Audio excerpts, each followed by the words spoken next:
अध्यक्ष जी, मैं एक महत्वपूर्ण विषय पर सरकार का ध्यान दिलाना चाहता हूं कि सफीदों के अंदर एक नर्सिंग कॉलेज का उद्घाटन शिलान्यास मुख्यमंत्री जी ने आज से 4 साल पहले किया था और जमीन भी ट्रांसफर हो चुकी है, मिट्टी पानी भी टेस्ट हो चुका है।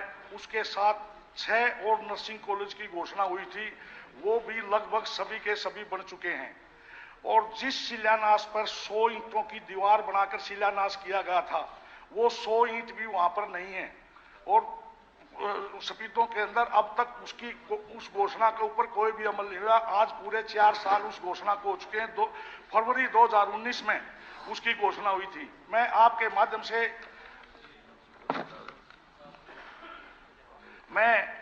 माध्यम से सरकार से डिमांड करता हूं, क्योंकि उन नर्सिंग कॉलेज के जो स्टूडेंट हैं, बच्चियां हैं हमारी, वो गर्ल कॉलेज के अंदर उनकी क्लास लगती हैं। आज तक भी उसका निर्माण शुरू नहीं हुआ और वो बच्चियां, अध्यक्ष जी, किसी बसों के संचालन के लिए और बिल्डिंग के लिए बच्चियां यहाँ डायरेक्टर मेडिकल एजुकेशन के ऑफिस में आई थी।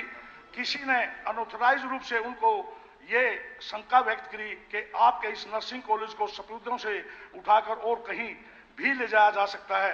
मैं आपके माध्यम से सरकार से निवेदन करता हूं, जिस प्रकार से मुख्यमंत्री जी ने पैरामेडिकल कॉलेज की घोषणा की थी, उसको भी कहीं दूसरी जगह ट्रांसफर की बात है।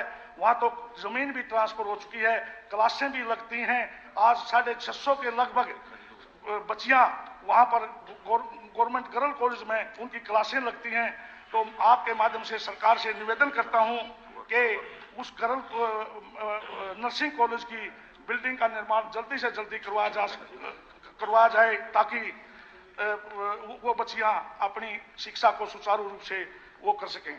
इसी प्रकार से परसों 20 तारीख को हमारे जींद जिला के 8 ब्लॉकों के सरपंच डीसी साहब को ज्ञापन देना चाहते थे।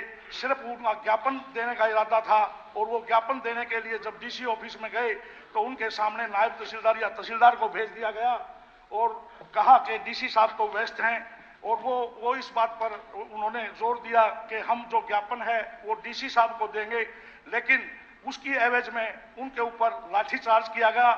और सरकार ने एक व्यवस्था तो कर दी कि 50% महिलाओं को पंचायतों में आरक्षण दे दिया, लेकिन एक व्यवस्था और भी करनी चाहिए थी कि जो महिला सरपंच यदि कोई प्रदर्शन करें तो उस प्रदर्शन में कम से कम महिला पुलिसकर्मी तो जरूर उनसे लाठीचार्ज करें या उनसे और जो भी व्यवस्था करनी है वो देखें।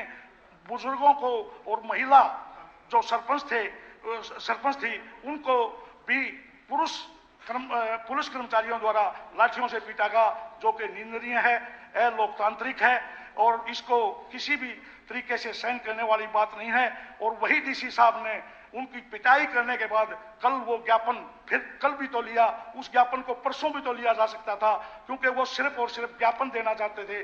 ज्ञापन देना सबका अधिकार है और प्रदर्शन करना भी सबका अधिकार है। इस प्रकार की अलोकतांत्रिक प्रक्रिया को सरकार ने नहीं अपनाना चाहिए और इस पूरे सदन को इसकी निंदा करनी चाहिए। इसी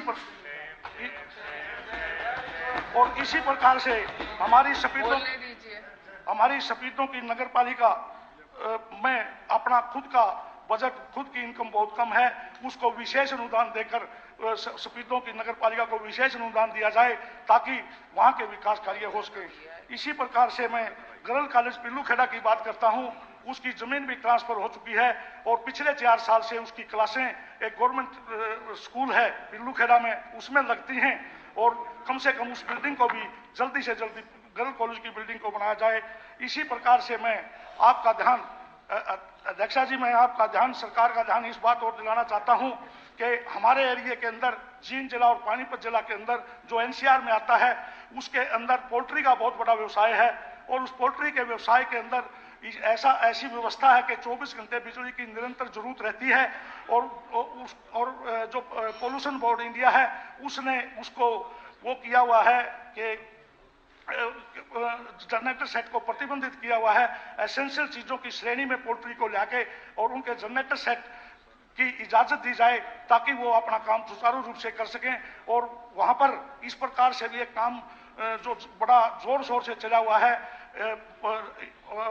प्रदूषण बोर्ड, ऑल इंडिया के जो प्रदूषण बोर्ड के लोग हैं वो आते हैं और हमारी यूनिटों का बिजली का कनेक्शन कटवाकर और जाते रहते हैं, और वो कनेक्शन जुड़वाने के लिए कितनी मशक्कत करनी पड़ती है वो हमें ही पता है कि 20-20 दिन तक भी वो कनेक्शन वापस नहीं जुड़ पाता। मैंने मुख्यमंत्री जी को विज्ञापन दिया था। मैं तो पूर्ण जो निवेदन करें जी, मैं अभी एक मिनट, तो मैं 5 मिनट का टाइम है जी, 5 मिनट ऊपर जी। हो गए। मैं तो निवेदन करता हूं कि मुख्यमंत्री को जो ज्ञापन दिया है वो भारत सरकार से मिलकर हमारे को ये इजाजत दिलवाए। इसी प्रकार से मैं मेरे विधानसभा क्षेत्र में डॉक्टरों की बहुत भारी कमी है। जहां 12 डॉक्टर की पोस्टें हैं वहां एक भी डॉक्टर नहीं है।